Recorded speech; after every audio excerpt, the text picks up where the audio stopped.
Welcome back to Grammar Fundamentals for the PSAT. This is Chapter 7, Lesson 49. We've seen clauses that lean, the subordinate clauses. Today we meet a clause that does a brand new job, a whole clause that acts like a single noun. We call it the noun clause, and once you see the trick, you'll spot it everywhere. Start with the big idea. A noun clause is a subordinate clause that does the job of a noun. Look at this. What she said surprised me. The front part, what she said, is a whole clause with its own subject and verb. But here it isn't leaning off to the side. It's sitting in the subject slot, doing the exact job a noun would do. The whole clause acts as one noun, and here that noun is the subject of the sentence. Here's the test that proves it. Take the whole clause and try to replace it with a single word, it or something. What she said surprised me becomes it surprised me. Still a complete working sentence. Because the clause swaps cleanly for it or something, it's behaving as one noun, which means it's a noun clause. If the swap works, you've found one. And it can sit anywhere a noun can sit. It can be the subject, the doer of the sentence, like in what she said surprised me. It can be the direct object, the thing receiving the action, as in I know that you tried. Or it can be the object of a preposition, sitting after a little word like to or for. Three main jobs, all the same jobs a plain noun does. Noun clauses usually announce themselves with a front word. Look, I know that you tried. The clause that you tried is the direct object of know, what I know, and you can prove it. I know it. Watch for these openers.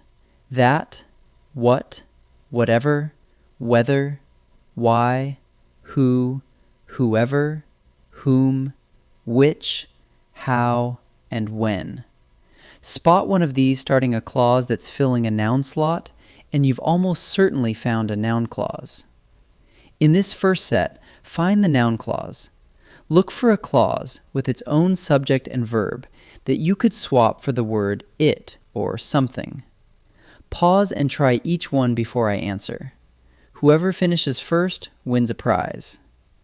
Try the swap. Replace the front with someone.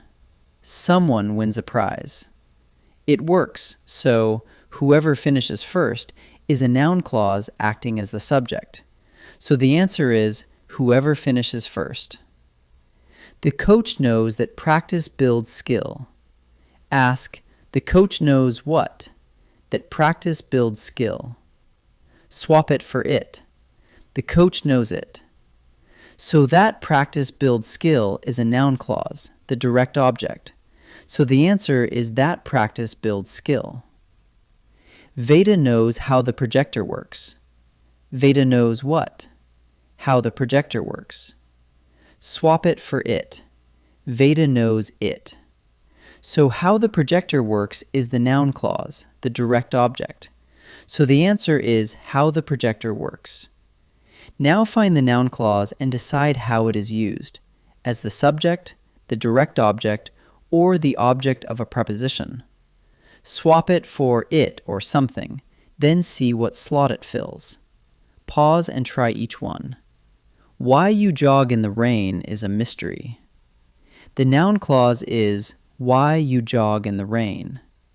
Swap it. It is a mystery. The clause is doing the verb is, so it's the doer. So the answer is subject. Saskia believes that her skills need work. The clause is that her skills need work. Saskia believes what? That clause. Swap it. Saskia believes it. It receives the action of believes, so the answer is direct object. Pass the snacks to whoever you like. The clause is whoever you like. It comes right after the little word to. Swap it. Pass the snacks to them. So it sits after a preposition. So the answer is object of a preposition. Let's wrap up.